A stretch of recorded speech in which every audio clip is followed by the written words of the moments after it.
नमस्कार, आप सभी को इस चैनल में फिर से स्वागत है। जैसे कि आपने इस चैनल पे पहले भी वीडियो देखे होंगे, बहुत सारे हम लोगों ने कंप्यूटर का भी वीडियो बनाया था जिसमें आपको ऑब्जेक्टिव टाइप क्वेश्चन आपको दिया गया था। फिर उसी अंदाज में आपको एक्सेल के कुछ क्वेश्चंस लेकर आए हुए हैं इस वीडियो में। तो अगर आप इस वीडियो को देख रहे हैं तो इस वीडियो को लगातार आप लास्ट तक देखें। और आइए हम लोग देखते हैं यहाँ पे एक क्वेश्चंस, यानी कि यहाँ पे कुछ एक्सेल के क्वेश्चंस हैं जिसके बारे में हम लोग इस वीडियो में जानना है। जैसे कि आप देख रहे हैं यहाँ पे एग्जाम बेस्ड क्वेश्चंस हैं जो कि आप किसी भी कॉम्पिटिटिव एग्जाम में जाते हैं वहाँ पे इससे क्वेश्चंस पूछे जाते हैं। उसी टाइप में आपको यहाँ पे हम लोग बताने वाले हैं। आपके पास इस वीडियो में जो होगी आपके 20 क्वेश्चंस होंगे जो कि आपके एक्सेल से संबंधित होगा, एक्सेल से इंपॉर्टेंट होगा, यानी एक्सेल MS ऑफिस के अंतर्गत। चलिए शुरू करते हैं क्लास को और जानते हैं कि हमारे क्वेश्चंस क्या है। सबसे पहले क्वेश्चन जो है हमारा फर्स्ट नंबर क्वेश्चन जो है वो है एक्सेल में बनने वाली शीट को निम्न में से क्या कहा जाता है।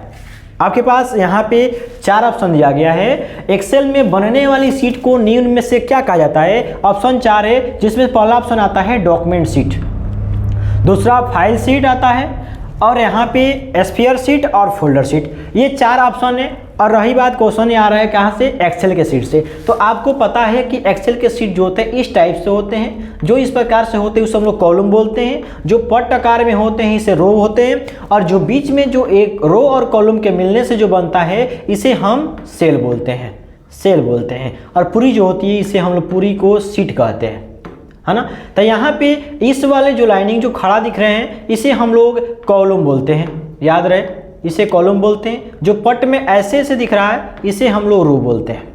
रो और कॉलम के मिलने से सेल होता है और पूरे को हम लोग शीट कहते हैं। और इसमें बात आ रही है एक्सेल में बनने वाली शीट को निम्न में से क्या कहा जाता है। तो इसमें डॉक्यूमेंट शीट तो होएगा ही नहीं, फाइल शीट भी नहीं होता है। इसमें जो होता है ऑप्शन बी जो दिया गया है, यानी कि स्फीयर शीट।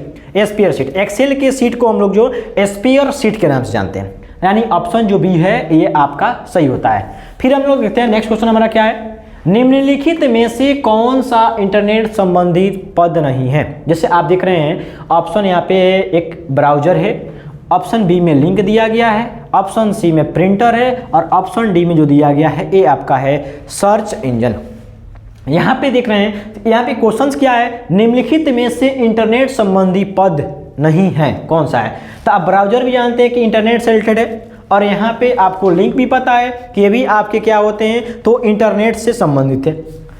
सर्च इंजन भी हम लोग बोलते हैं गूगल को, यानी कि इंटरनेट से चलने वाले जो भी ऑनलाइन साइट है जैसे कि गूगल हुआ, इंटरनेट एक्सप्लोरर, सब क्या है, सर्च इंजन होते हैं। उसी प्रकार से प्रिंटर जो दिया गया है, प्रिंटर कोई गूगल यानी इसे इंटरनेट से कोई संबंध नहीं रखता है। ये एक डिवाइस है जो कि क्या करता है, छाप कर निकालने का, यानी पेपर पे डाटा को प्रिंट करने का काम करता है। यानी कि प्रिंटर जो है इससे कोई हमारा इंटरनेट से संबंध नहीं होता। ये ऑप्शन जो सी है इसकी इस क्वेश्चन के अनुसार ये सही है।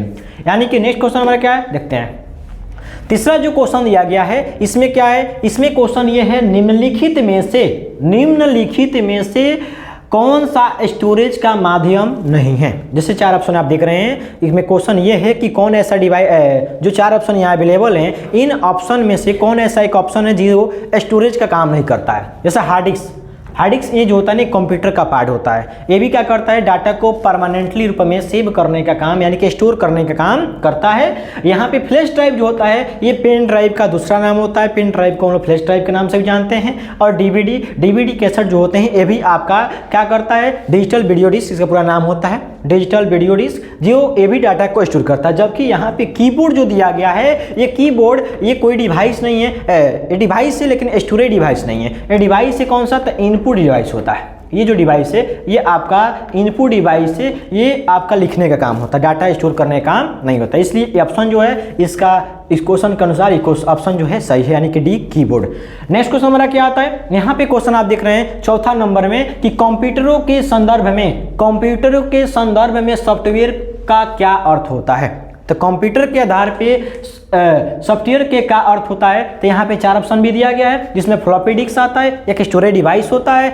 यहाँ पे कंप्यूटर प्रोग्राम जो दिया गया है ये इसका इस क्वेश्चन के अनुसार ये सही हुआ, यानी कि कंप्यूटर प्रोग्राम। सॉफ्टवेयर का अर्थ होता है कंप्यूटर प्रोग्राम को हम लोग सॉफ्टवेयर कहते हैं। ये रहा चौथा नंबर क्वेश्चन। नेक्स्ट क्वेश्चन क्या है, यहाँ पे जो देख रहे हैं आप 5वां क्वेश्चन इसमें क्या हो रहा है, कह रहे कि एक निवल कितने बीटों के बराबर होता है। यहाँ पे मेजरिंग ऑफ यूनिट के आधार पे यहाँ पे क्वेश्चन आया है कि एक निवल कितने बीटों के बराबर होते हैं। तो आपको बता दें कि सबसे मेमोरी की सबसे छोटी इकाई जो होती है वो होती है आपकी बिट्स, वो होती है आपकी बिट होती है। ये जो होता है आपकी सबसे छोटी इकाई होती है और इन बिट से 4 बिट से मिलकर एक निवल होता है। कितना होता है, एक निवल होता है, याद रहे 4 बिट्स मिलकर एक निवल होता है और 8 बिट्स मिलकर एक बाइट होता है, एक बाइट होता है। यानी कि इस क्वेश्चन का जो ऑप्शन है वो आपका ये दिया गया है सी नंबर, यानी कि यहाँ पे 4 होते हैं। एक निवल कितने बीटों के बराबर होता है, 4 निवल के बराबर होता है। नेक्स्ट क्वेश्चन हमारा क्या आता है, नेक्स्ट क्वेश्चन है निम्न में से जो यहाँ पे ऑप्शन अवेलेबल है इनमें निम्न में से सबसे तेज, सबसे बड़ा और सबसे महंगा कंप्यूटर कौन सा है। यहाँ पे 4 ऑप्शन है, नोटबुक है या पर्सनल कंप्यूटर है, लैपटॉप है या आपका सुपर कंप्यूटर। कौन सा कंप्यूटर है जो सबसे महंगा मिलता है, सबसे बड़ा भी होता है और सबसे तेज चलने वाला कंप्यूटर कौन सा होता है। तो इस ऑप्शन में सबसे जो तेज, सबसे और महंगा मिलने वाला कंप्यूटर है वो है आपका सुपर कंप्यूटर, यानी ऑप्शन नंबर जो डी है ये इसका सही आंसर हुआ।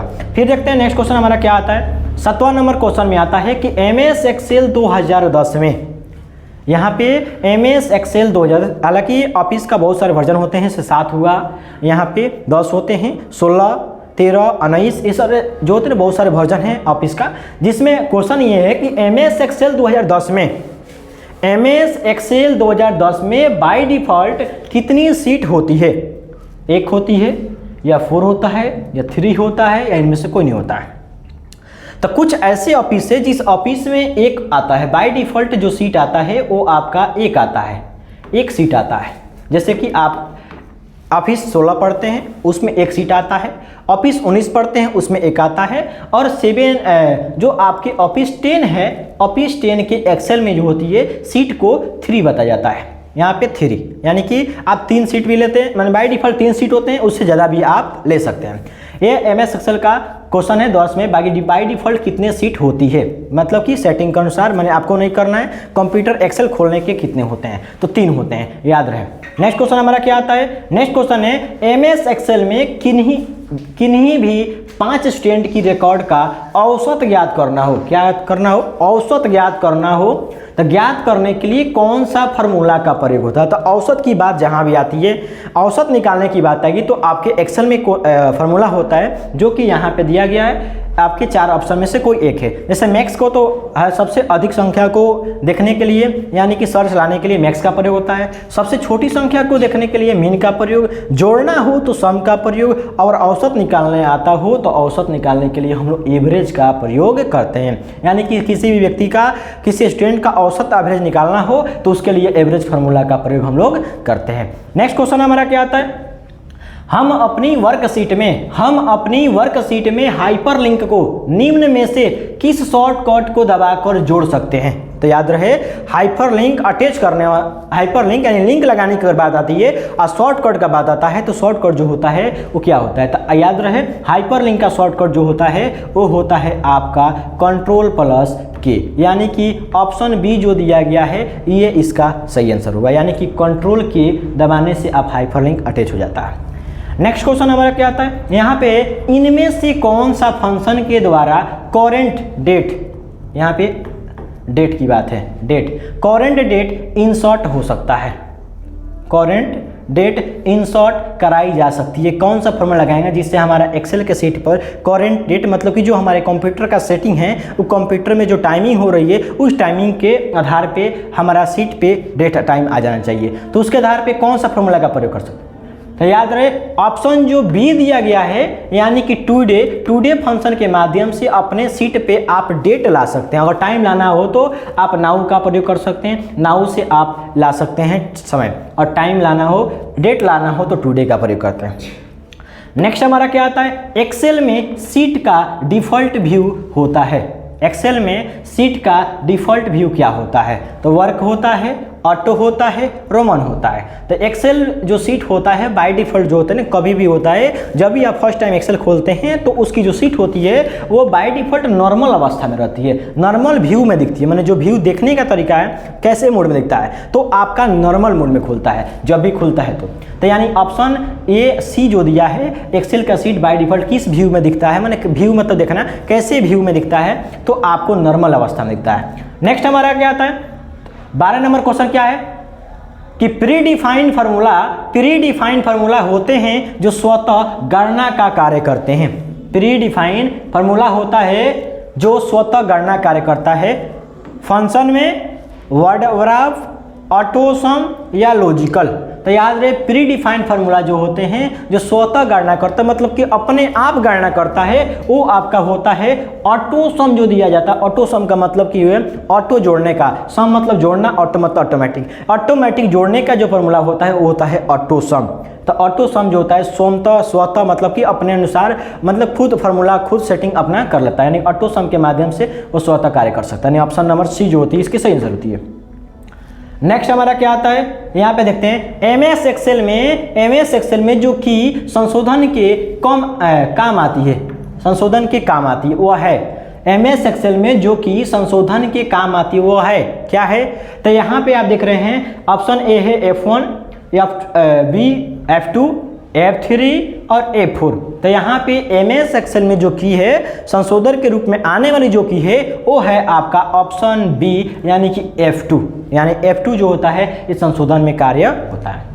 नेक्स्ट हमारा क्वेश्चन क्या आता है, निम्न में से कौन सी एक्सेल की टर्म नहीं है, इनमें से कौन सा है जो एक्सेल से संबंध नहीं रखता है, एक्सेल से रिलेटेड नहीं है। जैसे सेल तो आता है आपका, क्योंकि रो और कॉलम के मिलने से जो आपका बॉक्स बनता है उसे हम सेल कहते हैं। रो जो पट अवस्था में होती है, जो ऐसे होती है उसे रो बोलते हैं।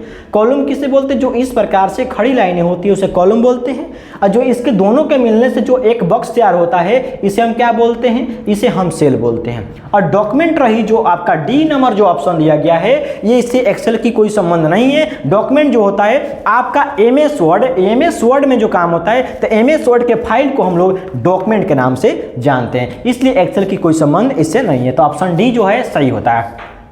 नेक्स्ट क्या है 15 नंबर में आता है पहले वाली वर्कशीट पर जाने के लिए हम डैश का प्रयोग करते हैं, यानी कि सीट बहुत सारे खुले हों लेकिन फर्स्ट सीट पर जाना हो तो हम किसका प्रयोग करेंगे। तो यहाँ पे है ऑप्शन ए ऑल्ट पेज दबाएंगे तो, या B control plus page up दबाएंगे, या सी कंट्रोल पेज डाउन दबाएंगे, या डी शिफ्ट प्लस टैब दबाएंगे। तो याद रहे कभी भी पहले जाने की अगर बात आती है, पहली सीट पर जाने की बात आती है, तो पहले वर्कशीट पर जाने के लिए हम कंट्रोल प्लस पेज अप का प्रयोग करते हैं, यानी ऑप्शन नंबर बी का प्रयोग करते हैं। नेक्स्ट यहाँ पे फार्मूला में शुरू से अंत के सेल एड्रेस के द्वारा एडजस्ट रेंज निर्देशित होती है और इसे डैश द्वारा पृथक करते हैं। किसके द्वारा, सेमीकोलन द्वारा, कोमा द्वारा, फुल स्टॉप द्वारा या कॉलम द्वारा। तो याद रहे फार्मूला के शुरू से लेकर अंत तक सेल और एड्रेस को एडजस्ट करने का जो काम होता है उसके द्वारा, तो कोलन के द्वारा जो होता है हम लोग यहाँ पे इसका पृथक करते हैं, यानी ऑप्शन नंबर डी होता है। नेक्स्ट क्वेश्चन क्या आता है, डेटा और सूचना। याद रहे डेटा और सूचना को समझने में आसान व आकर्षित तरीके में विजुअल रूप से रिप्रेजेंट करता है कौन। यहाँ पे ध्यान देंगे डेटा और सूचना की बात है। डेटा और सूचना को समझने में आसान और आकर्षित तरीके में विजुअल रूप से रिप्रेजेंट करता है, उसे क्या बोलते हैं, चार्ट कहते हैं, टेबल कहते हैं, सेमीकोलन कहते हैं, कोलन। तो किसी भी डाटा को अच्छे तरीके से प्रदर्शित करने के लिए, उसको शो अप करने के लिए, उससे आसान तरीका और आकर्षित तरीका जो है वो है आपका चार्ट, जिसके माध्यम से हम किसी आंकड़े को अच्छे तरीके से प्रदर्शित कर सकते हैं। यानी ऑप्शन ए जो दिया है ये सही है, यानी कि चार्ट। यानी कि नेक्स्ट क्वेश्चन हमारा क्या आता है, अगर आप अपनी वर्कशीट में सीधे एडिटिंग नहीं करना चाहते हैं तो डेटा को एडिट और एंटर करने के लिए आप डैश का उपयोग कर सकते हैं। यानी कि एक्सेल आपने डाल दिया है, एक्सेल के सीट में आपने फार्मूला डाल दिया है और आप नहीं चाहते कि सीधा सीधा चेंज करें, आप चाहते हैं एडिट और एंटर के माध्यम से करने के लिए, तो क्या प्रयोग करेंगे? क्या ऑप्शन ए है फार्मूला बार, टाइटल बार, स्पेस बार, मेनू बार। तो याद रहे आपको एडिट और एंटर करने के लिए हम लोग फार्मूला बार का प्रयोग करना चाहिए। फार्मूला बार में आप जो भी फार्मूला को चाहे तो एडिट कर सकते हैं। नेक्स्ट क्वेश्चन क्या आता है? इस टैब में प्रूफिंग टूल्स होती है। जैसे वो कौन सा टैब है जिस टैब में प्रूफिंग टूल होता है? रिव्यू में, डेटा में, इंसर्ट में या व्यू में? तो इस टैब में, तो याद रहे प्रूफिंग टूल्स जो होते हैं वो आपके रिव्यू टैब में, यानी कि second last tab, MS Excel का सेकेंड लास्ट टैब जो रिव्यू टैब होता है, उस टैब में आपका प्रूफिंग टूल्स होता है, प्रूफिंग जो होता है वो आपके अवेलेबल होता है। यानी ऑप्शन ए जो है सही है। नेक्स्ट क्वेश्चन हमारा क्या आता है? यहाँ पे आप देख लेंगे, यदि आप चौड़े फॉर्मेट में प्रिंट लेना चाहते हैं, यदि आप चौड़े फॉर्मेट में प्रिंट लेना चाहते हैं तो किस तरह पेज पृष्ठ ओरिएंटेशन या अभिविन्यास का प्रयोग करेंगे? लैंडस्केप में, पोर्ट्रेट में, क्षैतिज में या ऊर्ध्वाधर में? देखिए, कोई भी एक्सेल का सीट हो, जब बाय डिफ़ॉल्ट, यानी कि जब आप फर्स्ट टाइम एक्सेल खोलते हैं, या बाय डिफ़ॉल्ट सेटिंग जो होती है वो हमेशा पोर्ट्रेट अवस्था में होता है। पोर्ट्रेट का मतलब होता है खड़ा अवस्था में होता है, तो खड़ा अवस्था में होता है। लेकिन अगर आप चाहते हैं कि डाटा को, आंकड़ा को थोड़ा ज़्यादा चौड़ा करके दिखाना हो, तो चौड़ा दिखाने के लिए आपको जो पेज होती है, जो खड़ा होती है, उसे पट करना पड़ेगा। तो पट करने के लिए यानी कि आपको ऐसे करना होगा, तो वो लैंडस्केप अवस्था बोलती है, यानी कि चौड़ी। यानी ऑप्शन ए जो होता है ये आपका होता है। जैसे कि कोई भी पेज होता है वो बाय डिफ़ॉल्ट ऐसे होता है, तो जो ऐसे होता है इसे हम लोग पोर्ट्रेट कहेंगे, इसे हम लोग पोर्ट्रेट कहेंगे। लेकिन अगर इस पेज को ऐसे हम लोग चौड़ा कर देते हैं ऐसे, तो ये जो अवस्था होती है ये आपका लैंडस्केप होती है, ये हम लोग लैंडस्केप कहते हैं। तो ये ऑप्शन जो होता है, यानी कि ऑप्शन ए जो है ये सही होता है। ये रहा आज के हमारे क्लास का आखिरी क्वेश्चंस, और फिर मिलते हैं हम लोग नेक्स्ट वीडियो में। तब तक के लिए गुड बाय, टेक केयर, जय हिंद।